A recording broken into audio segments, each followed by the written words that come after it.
pegando fogo, a nave. E o mais impressionante é a animação dos comentaristas hoje do programa. Muito discrepante, gente. Comigo hoje aqui... Eu vou tomar uma água pra ver se eu pego uma água, saber mas eu tenho que pôr uma outra água aí pra dar uma animada em você. Uma água benta. Né? Celso Cardoso! Tudo bem? Boa noite. Você tá aqui. Homenagem, Celso, essa música que você gosta. Verdade, gosto muito de Van Halen. Eu também gosto muito. Tá aí uma das minhas frustrações. Eu jamais vi um show do Van Halen e não vou ver mais, claro. Por que? Acabou? Não. Ele Van Halen morreu? O Ed Van Halen morreu? Morreu. Faz tempo que ele morreu? Parece um tempinho. Mas e o David Lee Roth? Ele não morreu. Não, mas ele nem era mais do Van Halen.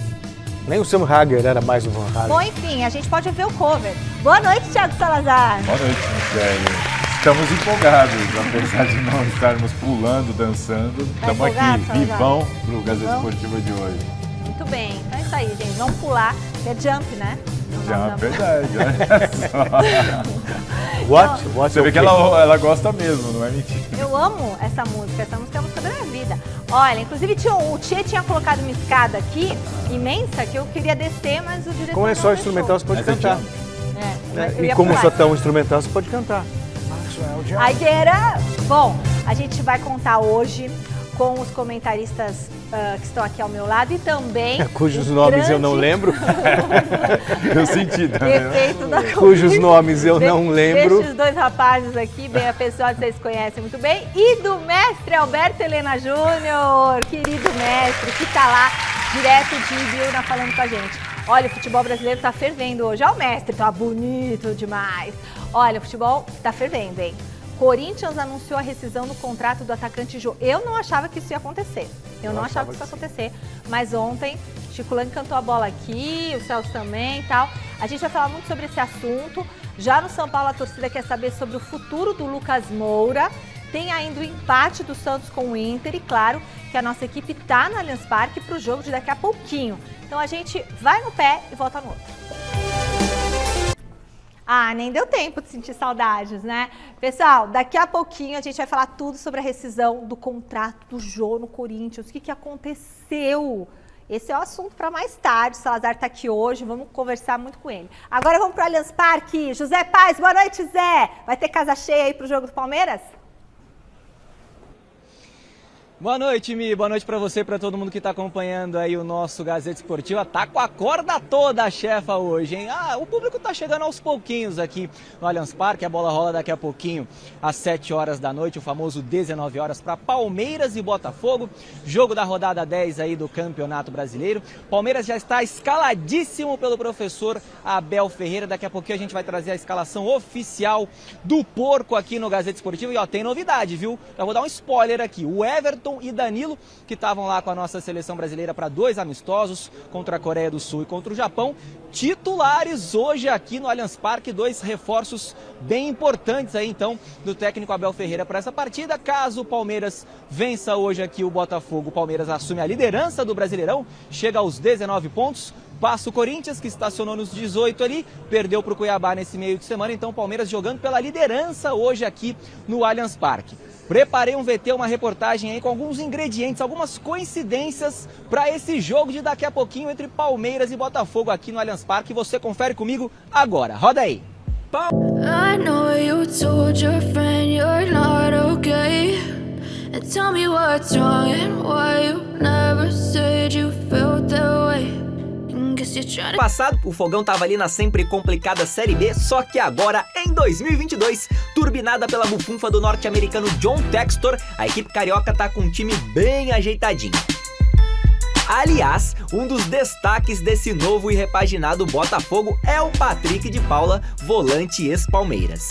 No Verdão, o PK somou impressionantes 101 partidas e conquistou 6 títulos, entre eles o bicampeonato da Libertadores. Já o Rafael Navarro fez justamente o movimento oposto aí ao do Patrick. O atacante brilhou no Fogão, foi artilheiro da última segundona do BR e agora veste...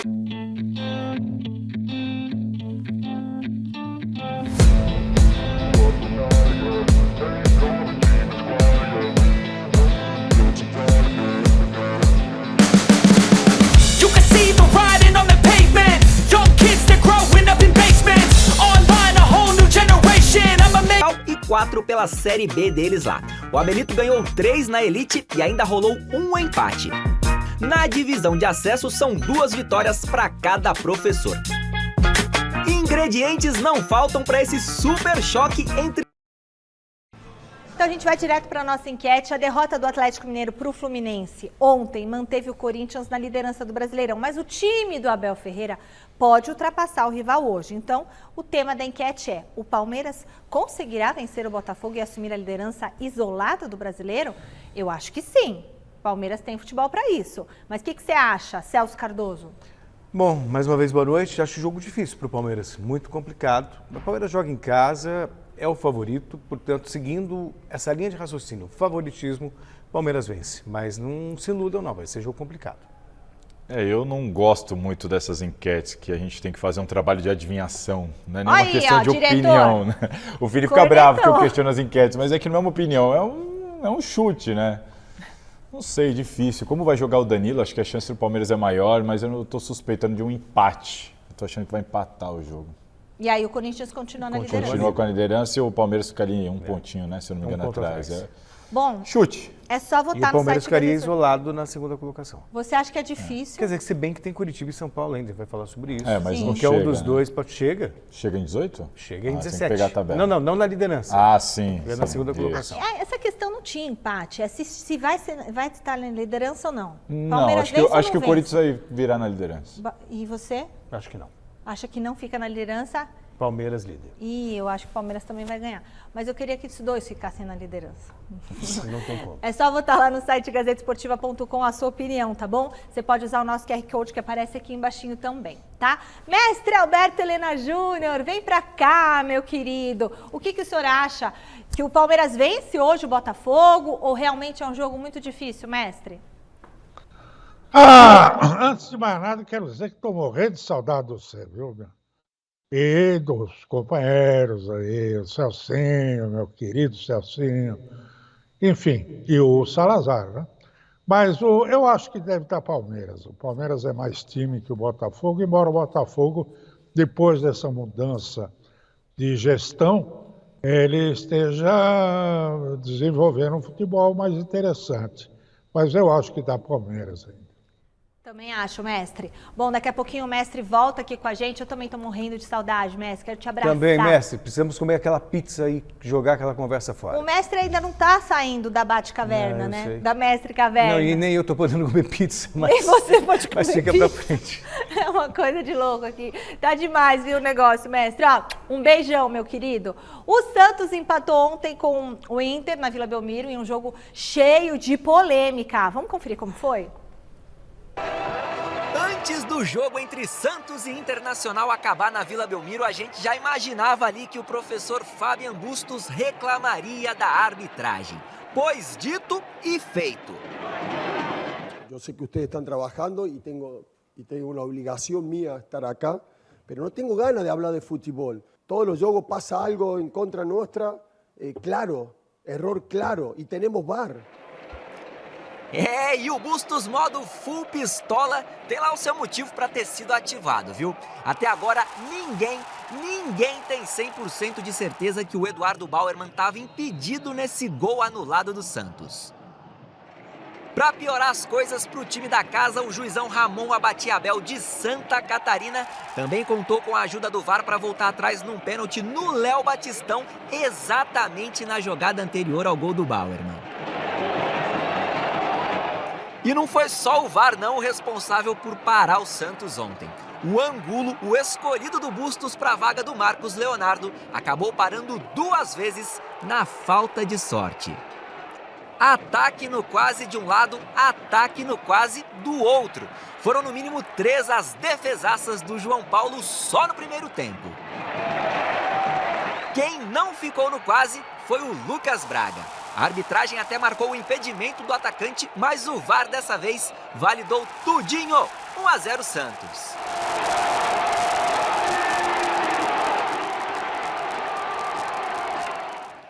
O problema para o Peixe é que o Inter também tirou quase ali da equação. O Bruno Mendes aproveitou a sobra de bola dentro da área e deixou tudo igual.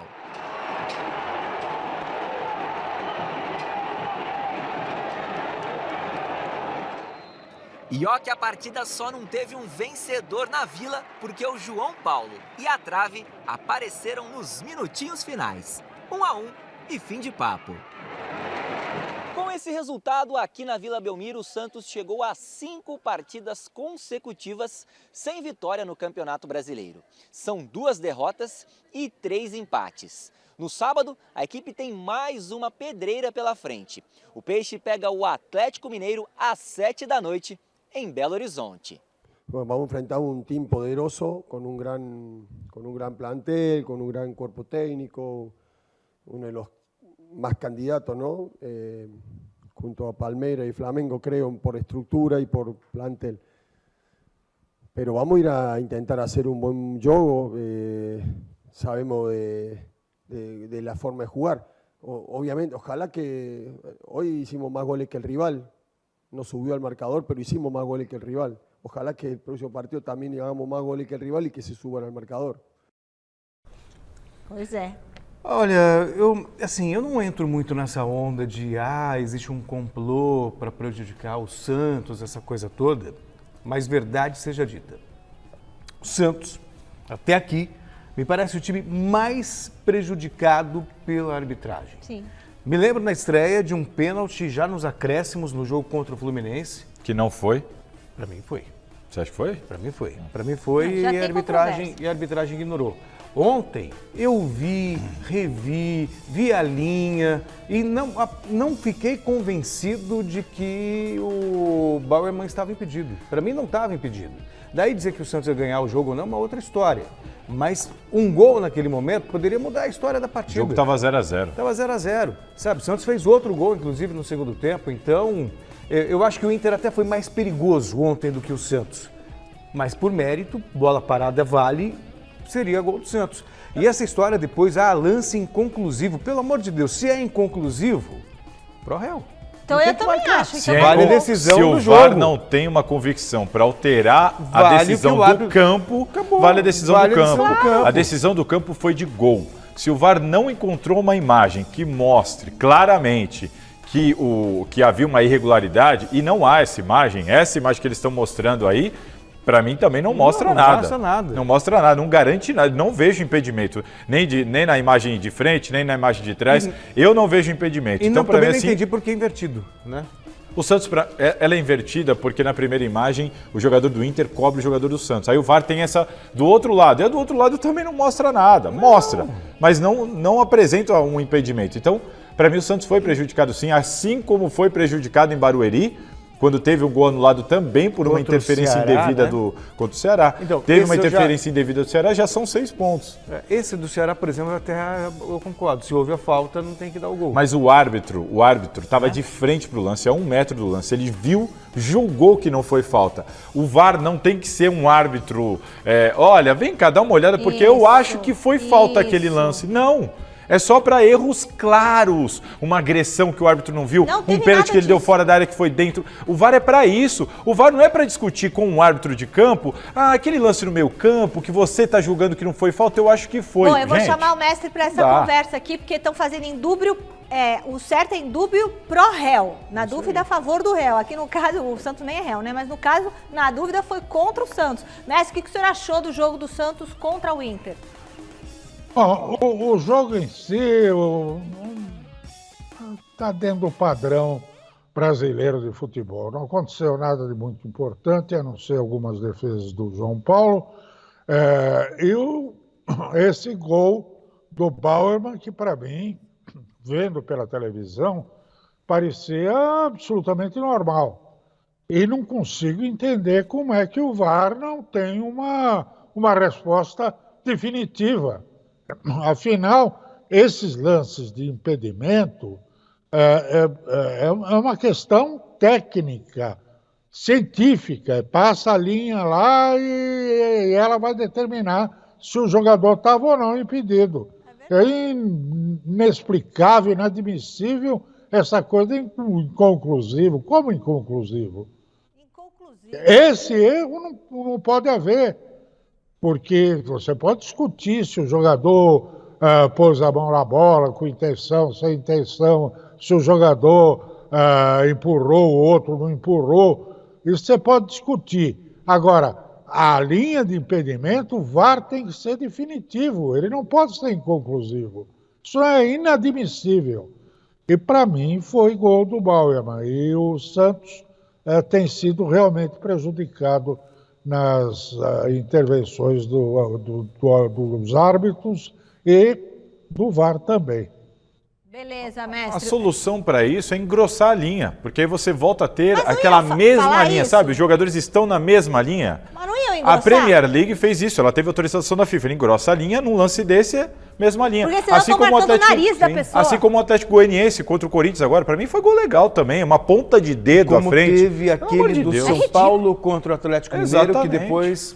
Engrossa a linha e traça a mesma linha. Põe uns 10 metros. Não dá, isso é uma palhaçada. Não, gente, saiu a escalação do Palmeiras, voltamos para o Allianz Parque com o José Paes. Zé, quais que são os escolhidos do Abel Ferreira para hoje? Bora lá, Mi, bora ver então quem foram os escolhidos do professor Abel Ferreira para esse jogo de daqui a pouquinho, às 19 horas aqui no Allianz Parque, Palmeiras e Botafogo. Coloca na tela aí pra gente, Luiz Ricardo Fini, a escalação oficial da Sociedade Esportiva Palmeiras, no momento em que o locutor oficial do Allianz anuncia o time pra torcida, hein? O Everton no gol, Marcos Rocha, Luan Murilo e Piquerez, Danilo, Zé Rafael e Gustavo Scarpa, com Dudu, Gabriel Veron e Rony no comando de ataque. O técnico Abel Ferreira tem muitos problemas para escalar, teve muitos problemas para escalar o Palmeiras para esse jogo. Rafael Veiga está com uma lesão na coxa, por exemplo, não joga hoje. Gabriel Menino está com uma virose, também não joga. Gustavo Gomes está com a seleção do Paraguai, Kusevich com a seleção do Chile e o Mike ainda tem uma lesão na perna, também não joga esta partida de hoje. Daqui a pouquinho eu volto direto daqui da Casa do Verdão, da Casa do Palmeiras, para a gente falar sobre o desempenho do Palmeiras aqui no Allianz Parque no Campeonato Brasileiro. Tá devendo um pouquinho o Palmeiras, mas isso é assunto para daqui a pouquinho, tá, amigo? Vai daí, minha amiga! Boa, José Paes, muito bom. Celso Cardoso, vamos falar desse jogo daqui a pouco ou vamos falar agora um pouquinho do jogo? Vamos falar depois. Depois a gente fala. Segue. No pique, depois a gente fala, tá bom? Tá bom, Valoninha. Ai, que saudade do mestre. Agora sim vamos falar do jogo no Gazeta Esportiva essa hora, Osmar Garrafa. Tá no Parque São Jorge, tinha que ser você, né, Garrafa? Para explicar pra gente sobre o Jô do Batuque. É isso, Garrafa? A palavra é sua.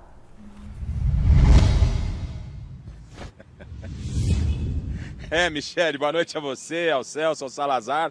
Hoje caiu no meu colo, né? O Salazar diariamente acompanha o Corinthians, traz as principais informações. Hoje ele está na bancada e hoje foi um dia com cara de Corinthians, Michele. Um dia com muitas informações. E claro, já desde terça-feira, a expectativa do que iria acontecer com o Jô, né? Na retrospectiva, terça-feira o Corinthians jogou com o Cuiabá, o Jô foi pro pagode. Né? Tava lá com a timba, uma cervejinha aqui, uma cervejinha acolá, deu uma confusão danada porque o Corinthians acabou perdendo para o Cuiabá e colocou a liderança em jogo.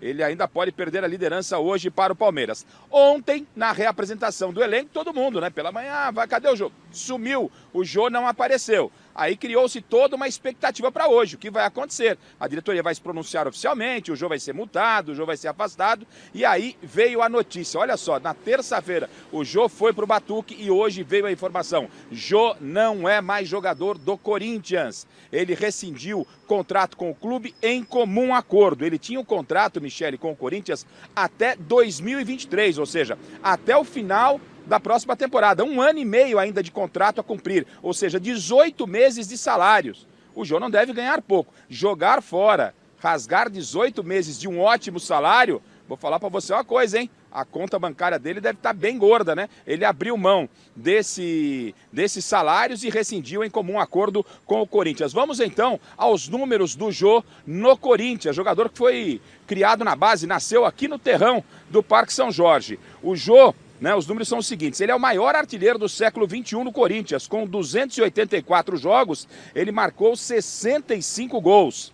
Ele é o maior artilheiro também da Neoquímica Arena, 30 gols marcados, ele superou o Romero. E na temporada, só que já nessa temporada, mesmo sendo útil depois que emagreceu ao técnico Vitor Pereira, ele foi muito útil ao Corinthians, ele em 19 jogos marcou 4 gols. Bom, então o Jô chegou a um acordo com o Corinthians, não é mais jogador do Corinthians e a pergunta é, O Vitor Pereira que já reclama da falta de jogadores. O Jô vinha até resolvendo, sendo peça importante. E apesar da contusão, ele acabou se envolvendo aí nessa confusão toda e deixou o clube. Como é que fica o ataque do Corinthians sem o Jô? Bom, o Corinthians tem o Júnior Moraes, que ainda não vingou, que não se firmou, está no processo de adaptação. Um gol marcado até aqui. Tem o Roger Guedes, mas espera aí, Garrafa, o Roger Guedes de atacante, o problema não é meu, o problema é do Vitor Pereira. Lembra daquela história? O Roger Guedes só quer jogar pelo lado esquerdo, aquela confusão toda com o técnico. Agora, sem o Jô, é muito provável que o Roger Guedes, que já em Cuiabá apareceu como homem de linha de frente, ele apareça por mais vezes. É mais um problema para o técnico português administrar. E tem o garoto Felipe Augusto, da categoria Sub-20. Jogador da Sub-20 que vem participando de alguns jogos, mas ainda está muito verde para ser... Verde não pode falar aqui no Corinthians, que complica. Está muito ainda imaturo, né? Para ser titular e assumir a condição de atacante do Corinthians. Hoje, logo depois que as partes chegaram a esse acordo, o Corinthians, através da sua diretoria, acabou emitindo uma nota. Vamos a um rápido resumo dessa nota, né? Corinthians e Jô chegaram a um acordo e rescindiram o contrato. O jogador manifestou vontade própria e o contrato foi encerrado em comum acordo. A diretoria do Corinthians, neste comunicado, Michele, desejou sorte ao jogador que nasceu aqui no Parque São Jorge, foi bicampeão brasileiro e campeão paulista. O Jô, ou seja, saindo pela porta dos fundos aqui do Timão. Que novela, que bagunça de terça-feira até hoje, Michele. Pois é, Garrafa, que confusão, né? O que você acha disso? É o tipo de situação...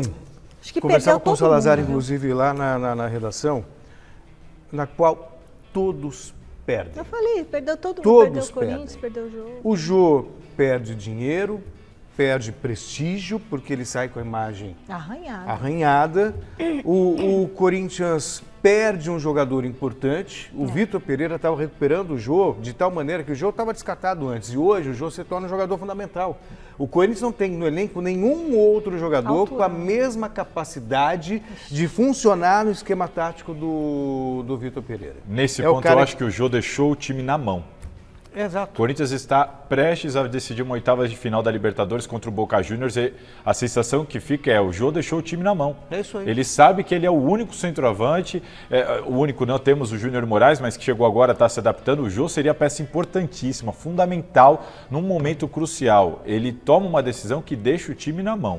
É isso aí, deixa na mão. Então todos perdem, todos perdem. De qualquer maneira... Por o Jô abrir mão desse valor, e é um valor alto, segundo especula-se. O Jô ganhava um pouco menos de 600 mil por mês. Da casa, em torno de 14 milhões que ele ainda receberia. Que ele ainda receberia? Ele abriu mão de as tudo. Contas, sim, só que ele pode assinar com qualquer outro clube, porque ele só fez 6 jogos no Campeonato Brasileiro. Então ele pode assinar com outro clube. Acho que fez 4 até, acho que foi menos. É menos, né? Menos que 7, 4, menos que 7. Entendeu? Então, de repente, ele pode assinar com outro clube. Eu estava aqui especulando, não é informação, tá, gente? Não é informação. Mas não vou ficar surpreso se ele for parar no América Mineiro. Mas o América está com o Aloysio muito bem, né? Trouxe agora o Aloysio. E tá bem lá. Pois é, mas é mais uma opção, né? Eu acho assim, o Jô tá na história do Corinthians, para mim ele é um dos 4 maiores centroavantes da história de 112 anos do Corinthians.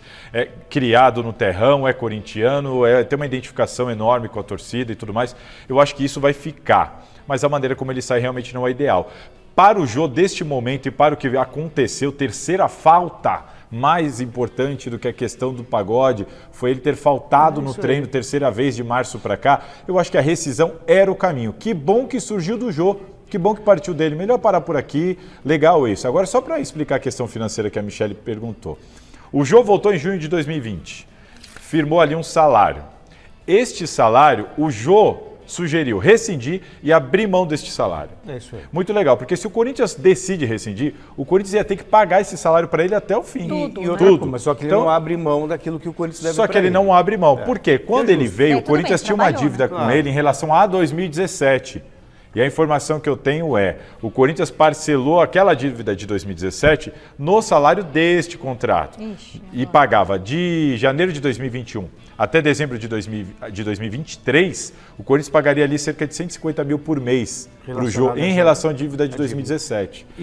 E também tem as luvas. Quando ele veio dessa última vez, quando ele veio para o Corinthians, ficou em 2 milhões e 300 mil reais as luvas. Tudo isso o Corinthians vai ter que continuar pagando para o Jô, só para ficar claro. E muito rapidamente, Se aquele pagode dele tocando com o telão ao fundo, o time jogando, suava falta de comprometimento, e que é questionável, dava para você driblar. Agora, quando você falta o treino, depois disso, o comprometimento é zero, não tinha outra coisa a ser feita. Tem uma coisa importante, viu? Rapidinho, Fini. Uma coisa bem importante. O Corinthians foi condenado pela FIFA por ter contratado o Jô, depois do Jô ter quebrado o contrato dele com o Nagoya do Japão. O Corinthians trouxe ele. A FIFA condenou o Corinthians a pagar o que hoje, convertendo para o real, dá quase 17 milhões de reais. Tá? Isso aí o Corinthians recorreu, está no CAS, que é a última instância. Vai sair daqui a uns 60, 90 dias, vai sair a decisão final. Se o Corinthians perder de novo, já foi condenado pela FIFA. Se o CAS não der a causa para o Corinthians vai ter que pagar cerca de 17 milhões de reais por ter contratado o Jô. Nossa senhora, então, vai sair caro o Jô. Então, assim, ele abriu mão do salário, mas tem muita grana ainda para sair do Corinthians aí por causa do Jô. Nossa, vamos ouvir a opinião do mestre sobre a saída do Jô. Mestre, o que o senhor achou dessa história toda? Eu acho, sobretudo, uma loucura, né? Múltipla. Para um jogador do clube, essa contratação absurda, essa possibilidade de ter que gastar essa fortuna enorme por um jogador já em declínio de carreira e que não... Poxa, tem o menor sentido. Eu, particularmente, acho que é louvável o fato de... Chega a ser louvável o fato do Jô estar num pagode, né? Batendo num tantã ali, em vez de estar numa sessão de rock, né? Com o meu pedido de clemência ao meu querido Celso, né? Que é um roqueiro aí de marca maior. E, por outro lado, a grande falha mesmo do Jô, além de ter desprezado os seus companheiros ao não sequer assistir o jogo, foi não comparecer ao treino. Agora ele teve pelo menos a compostura de chegar lá e dizer assim, bom, então vamos rescindir o contrato, não precisa pagar mais nada e eu vou tratar da minha vida. Mas isso mostra bem o nível de comprometimento do jogador, dos cartolas e tal, com o futebol. É muito dinheiro em jogo, o cara pode se dar esse luxo de abrir mão, porque já deve ter lá no banco o suficiente para não se preocupar com a velhice. Eu não sei se vale tanto a pena, não. Será? Olha lá a pergunta, será que o Jô também tem espaço em outro clube da Série A? Ô, Garrafa, diz pra gente, como é que o Corinthians vai se virar sem o Jô? O Garrafa tá se preparando lá, eu quero entender como é que esse Corinthians vai se virar sem o Jô. Dá pra gente já esboçar isso, Garrafa?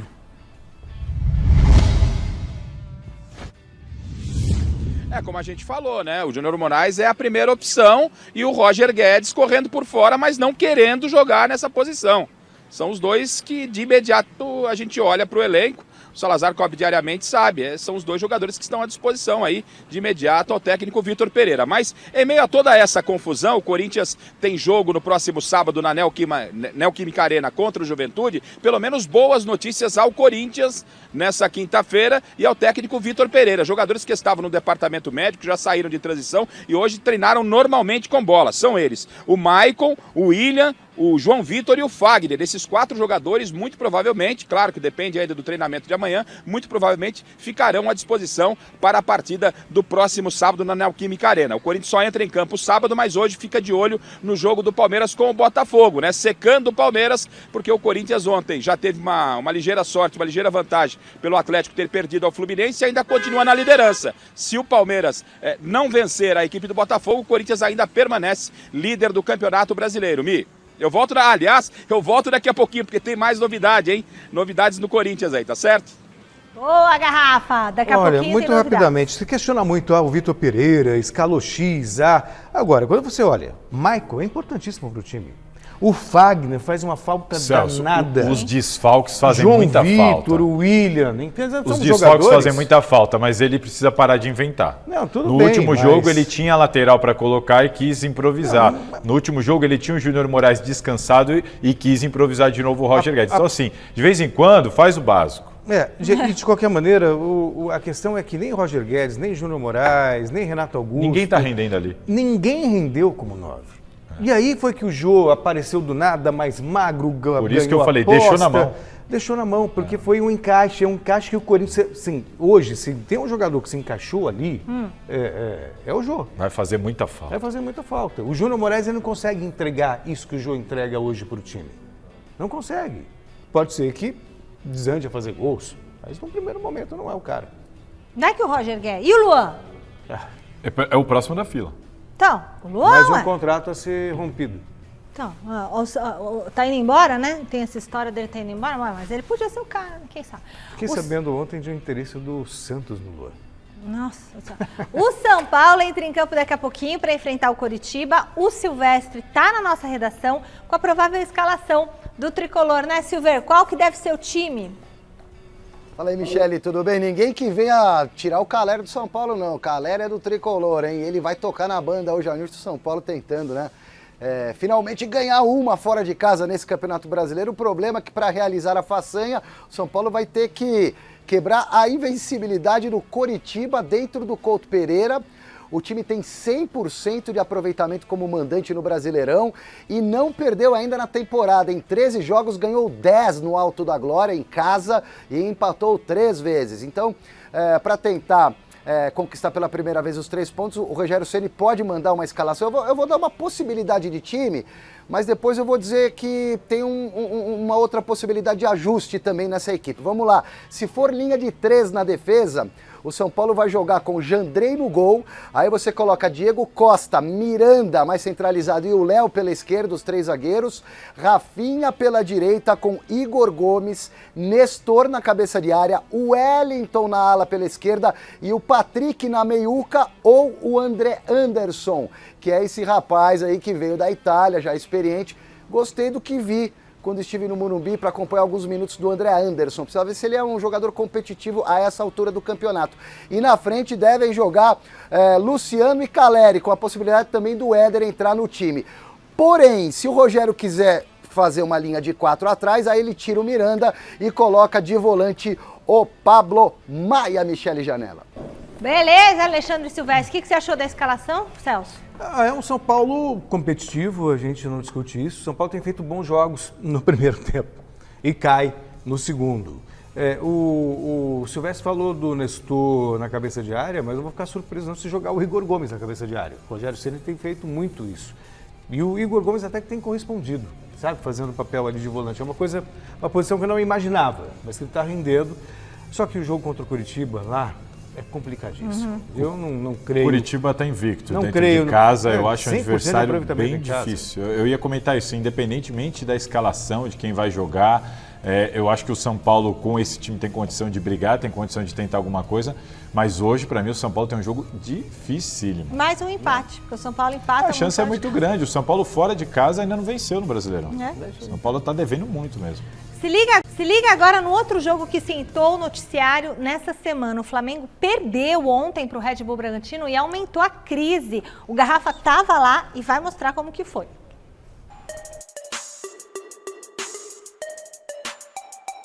Bragantino e Flamengo entraram em campo pressionados.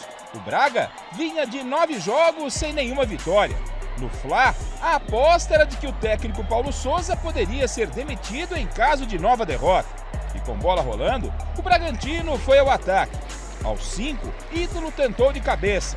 Aos 16, Arthur bateu falta. A bola desviou em Andrés Pereira e Luan Cândido fez Braga 1-0.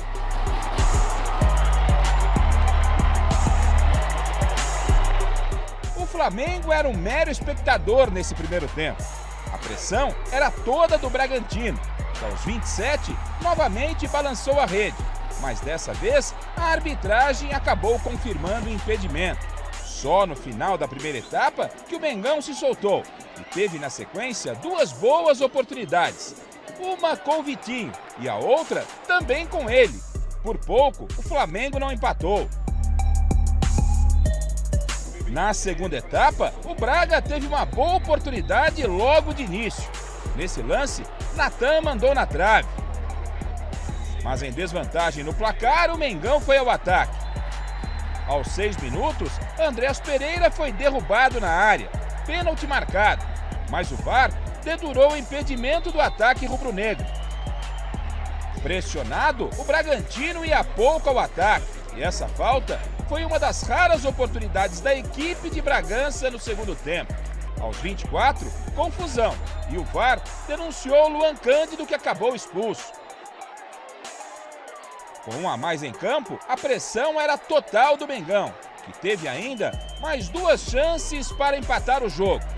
Todas elas pararam em Cleiton. A primeira foi com o Marinho, a outra com o William Arão. E essa vale repeteco.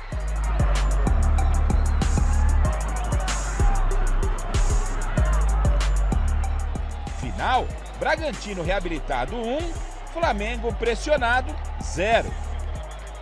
A gente tentou ajustar alguns detalhes do que a gente detectou da última partida. Um deles era conseguir tentar finalizar mais, ser mais objetivo, como você citou, tentar chegar com mais jogadores à área e tentar defender melhor. Eu acho que a parte do defender melhor foi nítida, a gente esteve sempre muito mais próximo, muito mais compacto, com muito mais coberturas e ajudas, contra uma equipe que normalmente é dominante em quase todos os jogos do adversário, pela capacidade, pela qualidade que tem. E acho que é uma vitória importante, uma vitória que nos ajuda a ter a volta da confiança, nos ajuda a respirar um pouco, mas que tem que ser um início. Crise no Flamengo. Aliás, ou dançava um, ou dançava outro, pelo Sim. que a gente imaginava. O Bragantino venceu 9 jogos. Venceu o Flamengo com um homem a mais ainda em... O Flamengo estava com um homem a mais boa parte do jogo. Muito por conta dos gols perdidos pelo Flamengo. No Vitinho, então, ridículo, aliás. E o Dorival vai chegar? E aí sobra para o técnico, o Paulo Souza. Não tem clima para ele. Não tem clima, ele nunca foi aceito. Me lembra muito o que aconteceu com o Silvinho, guardar as devidas proporções. É um cara que a torcida não gosta. Não gosta. Mas o Paulo Souza tem problemas também, com o elenco. O Silvinho também. Ele tá devendo, enfim. ele não tá mostrando E aí nada. a informação de hoje é que havia aí a perspectiva, o próprio Barbieri estava cotado, o Cuca disse não e o Dorival aceitou. Então o Dorival vai ser o novo técnico do Flamengo, já conversou com o Ceará, já resolveu a questão da multa. A bizarrice dessa situação é porque está muito claro, as informações que vêm da imprensa que cobre o Flamengo, inclusive, é de que o Paulo Souza não vai ficar, que a comissão técnica dele já foi comunicada. O Dorival estava se acertando a uma multa de R$500 mil que o Dorival vai acertar com o Ceará, já está viajando para o Rio de Janeiro. Enquanto isso tudo acontecendo, o Paulo Souza foi dar treino em Atibaia. O Flamengo está em Atibaia treinando sob o comando de Paulo Souza, ou seja, ele está dando treino, ciente de que não vai ficar, parece com que outro técnico vindo. A informação que vem agora parece que realmente já foi demitido oficialmente. Tá, mas dar treino hoje foi demais. Não, sim, óbvio. Isso foi fazer tudo isso, assim, para mim foi demais. Assim, é um amadorismo, assim, gigantesco. Multa, R$7,5 milhões pro Paulo Souza, que ficou 5 meses aí. Isso aí. Bom, a gente já falou na hora da enquete que o Atlético Mineiro não conseguiu tirar o Corinthians da liderança. Agora vamos ver como que foi o jogão do Galo contra o Fluminense. O John Arias abriu o placar para o Fluminense. Germancano ampliou. Aí, isso. O Hulk descontou para o Galo, mas o Samuel Xavier ainda é o gol marcou... do Cano. É o Cano. Mas o Samuel Xavier marcou mais um para o Tricolor. Ainda no primeiro tempo, Jair fez o segundo do Atlético. Agora já é depois do intervalo? Não, ainda não. Ainda não é. Ainda é o terceiro gol do Flu. Olha lá, que jogão. Aí depois do intervalo, o Eduardo empatou o duelo, mas o Cano recolocou o Fluminense na frente e o Luiz Henrique deu números finais ao placar. Vocês acham que foi um bom resultado para o Corinthians? Pro Corinthians foi maravilhoso. Só faltou o gol do São Jorge. Eu acho que o São Jorge estava jogando pelo Fluminense. Aliás, a rodada toda, o empate na Vila Belmiro foi bom pro Corinthians. Este empate aí também foi bom pro Corinthians. A demissão do Paulo Souza também é boa pro Corinthians. Fernando Diniz estava sob a tutela de São Jorge. Mas eu considero este jogo assim um entretenimento. É Por quê? muito divertido, é uma delícia assistir. Para quem não torce, né? É. Porque pro torcedor do Galo, o cara tá revoltado. Pro torcedor do Fluminense, você vê uma série de falhas defensivas. O time tomou 2 gols por causa daquela saidinha. Como é gostoso ver Assim, gol. não é todo dia que você Mas faz 5. mas é um ataque. Eu adoro o trabalho. Ah, mas não é sempre que vai fazer Eu 5. adoro o trabalho. Sim, mas fez 10 também. Mas tomou 3. Mas a chance. Sim, melhor. Eu Faz parto do 5, princípio tomou 3. assim. Eu queria que meu time também fizesse 5 todo jogo e tomasse 3. Então, mas um time desse não vai ser campeão de nada. Esse é o problema. Calma, Salazar. Time que toma muito gol não é campeão. Você lembra do Corinthians de 2000? Tomava gol a beça. Não tomava assim, não. tomava. Tomar 3 num jogo só. Não, eu lembro Toma o lá. Corinthians do Carille que não tomava gol nenhum, empatava foi campeão. e foi campeão. Lógico. Daqui a pouquinho começa o jogo no Allianz Parque, último contato com José Paes, lá na casa palmeirense, vai daí, Zé. Tá na hora de trazer o Silvestre de volta. Ô Silver, a torcida do São Paulo se animou de novo com a chance de retorno do Lucas Moura? Tem alguma negociação nesse momento? Ó, que eu tenho apurado não, Michele, sem negociação. Porém, hoje no programa do Neto, os donos da bola, o Souza, que foi jogador de São Paulo, deu essa informação na hora do almoço de que só depende do Lucas Moura, que o São Paulo e o Tottenham já estariam com tudo acertado. O Lucas Moura ainda tem mais 2 anos de contrato lá na Inglaterra, mas que se o jogador quisesse voltar, daria um rolo aí na base do empréstimo. Porém, eu mantenho aquilo que disse na semana passada, que na verdade saiu da boca do próprio diretor de futebol, Carlos Belmonte, diretor do São Paulo. O São Paulo vai namorar, vai monitorar o Lucas Moura a cada janela e que é muito difícil que isso aconteça agora ou nessas próximas 2 temporadas. Uma outra informação, acabou de sair o São Paulo aqui. Eles divulgam agora para o sócio torcedor antes de divulgarem para a imprensa, né? É um bônus aí para o torcedor que paga mensalmente. Então o São Paulo, parecido com aquele que eu disse, né? Com linha de 3 atrás. É Jandrei, a linha de 3 confirmada com Diego, Miranda e Léo. Aí algumas mudanças no meio. O Rafinha na direita, o Luan de volante, não será o Igor, será o Luan.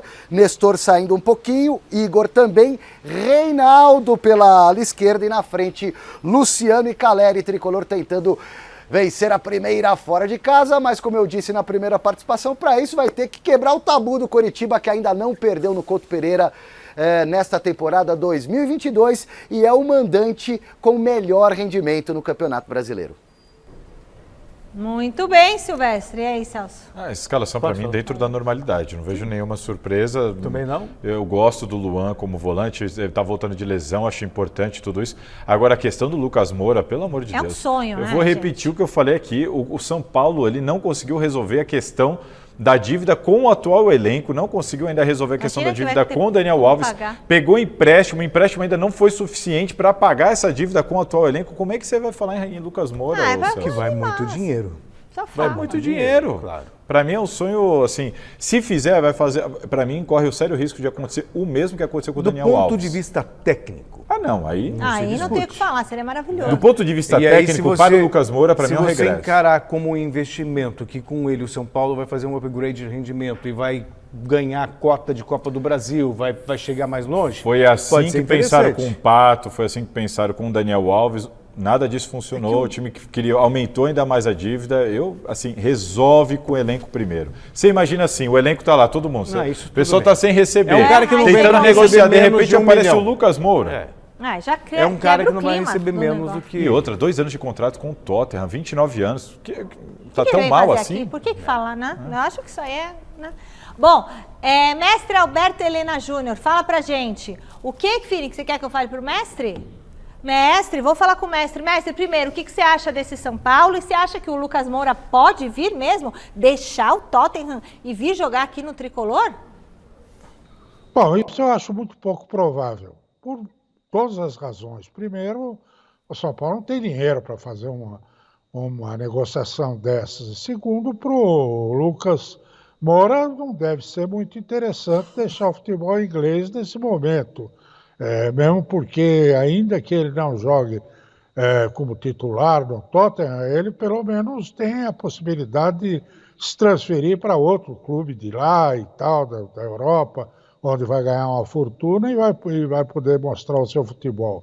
Para o São Paulo, um jogador tipo Lucas Moura faz falta desgraçadamente, porque não tem um driblador nesse elenco. O que tinha era o Marquinhos e ele foi vendido.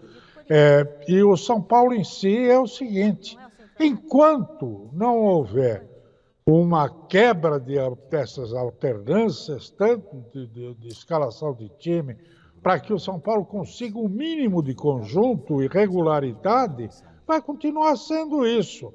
Joga o primeiro tempo bom, um segundo tempo péssimo, um primeiro tempo péssimo, um segundo tempo melhor, enfim, vai ficar nessa oscilação até o final do campeonato.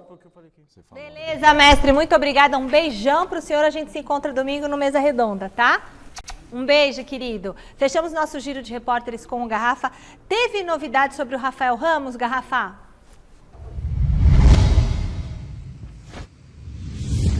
Que coisa, hein, Michele? Temos sim.